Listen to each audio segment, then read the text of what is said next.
So Yeah. I mean, And so I think and I don't know how, in terms of what they're telling you, but in nowhere in the curriculum will you see, please write a big exam for these students and make sure they've memorized all of these things. Like, you won't. I've been teaching for 30 years. And when I started, I felt this need, like, well, that's what teachers do, right? They give big tests.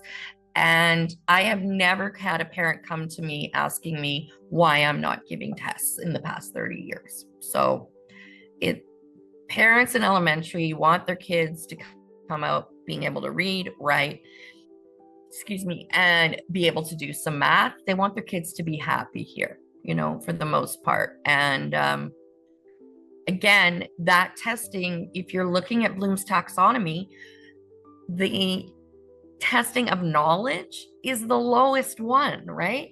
This is application, right? This is synthesis right here from a low cog student, right? So I think we have to bring the world to the kids, right? And meet them where they're at. How do we get them engaged? Engagement is, that's a struggle for us. That is a struggle because we're competing with a lot of things, right? And it's really hard for them to understand, like, why do I have to memorize? You have to memorize your times table so that you can do this. Like, I'll explain that to them. Today we were looking at like what prime numbers were, and I shared this really fun video about an Australian DJ or host, I guess, but he's totally into prime numbers and he's funny. And so he talks about monster primes and he connects it to why primes are important, which is we use them to run computers. Like everything is about numbers.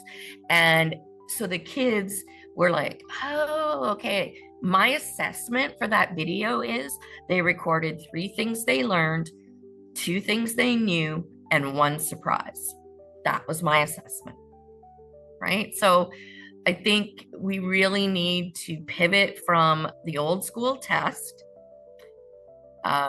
I just cringe when I hear universities doing multiple choice tests because they shouldn't have been doing that 30 years ago when I was in university. And yet they're still doing it now. And high schools are still doing it.